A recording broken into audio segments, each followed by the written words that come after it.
හරි ගාන කියවන්න. තියෙනවා රූපයේ පරිදි කිලෝග්‍රෑම් 10ක ස්කන්ධය තබා ඇති පෘෂ්ඨයේ ඝර්ෂණ සංගුණකය 0.2කි. පද්ධතියේ තරණය සහ එක එක් තන්තුවේ ආතතිය සොයන්න කියලා තියෙනවා. හරි. කොහොමද ගාන හදන්නේ? ඉතින්ලා රූප සටහන අඳින්න ඕනේ.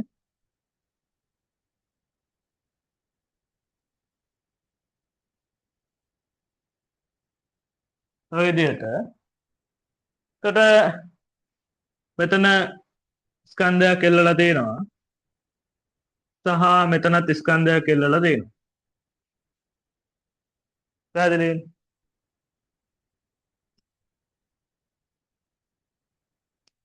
එතකොට වැඩි ස්කන්ධය කොයි පැත්තද තියෙන්නේ? දකුණු පැත්තේ වම් පැත්තේද?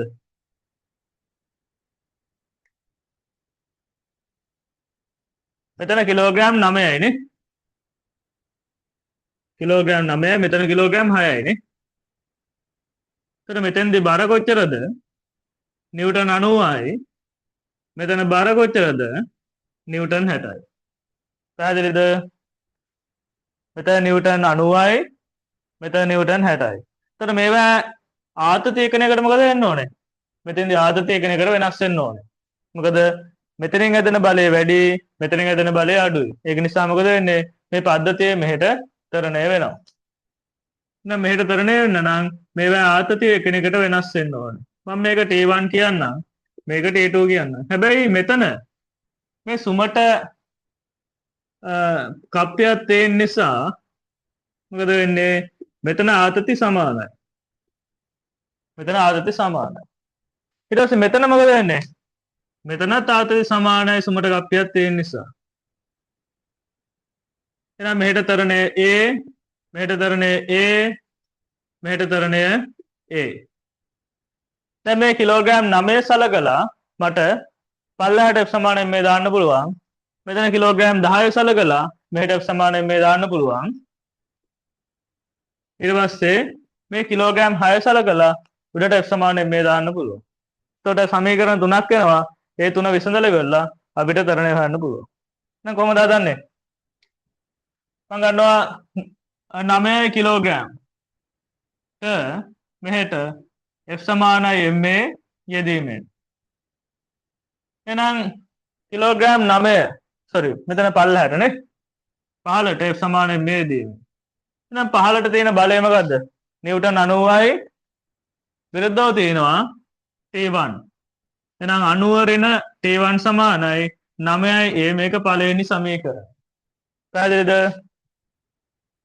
ඊට පස්සේ මේ කිලෝග්‍රෑම් 10 සලකලා මේ කිලෝග්‍රෑම් 10 සලකලා මෙහෙට F සමානයි මේ දාන්න ඕනේ. එහෙනම් මෙහෙට ගියද T1 ඍණ T2 සමානයි 10යි ඒ අංක දෙක. හොඳයි. ඊට පස්සේ කිලෝග්‍රෑම් 6 සලකලා ඉහළට F සමානයි මේ දාන්න ඕනේ. එහෙනම් උඩට තියෙන කීයද? T2 පල්ලෙහාට තියෙන 60යි සමානයි 6යි a. මේක අංක 3.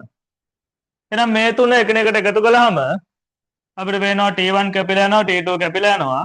එහෙනම් 1 ධන 2 ධන 3 sorry. කේද 90 ඍණ T1 මෙතන ධන T1 ඍණ T2 ධන T2 ඍණ 60 සමානයි කේද 9යි a මෙතන කීයද 10යි a මෙතන කීයද 6යි a කීයද 9යි 6යි එතකොට 15යි 25යි a වෙනවා මේ පැත්තේ. හරි.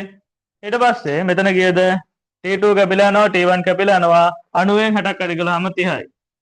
එහෙනම් a කොච්චරද? 25 30 බෙදීම 25යි.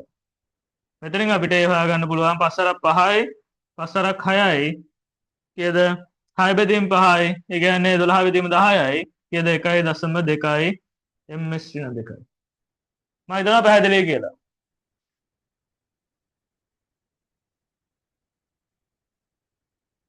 පැහැදිලි. හරි. ලියාගන්න.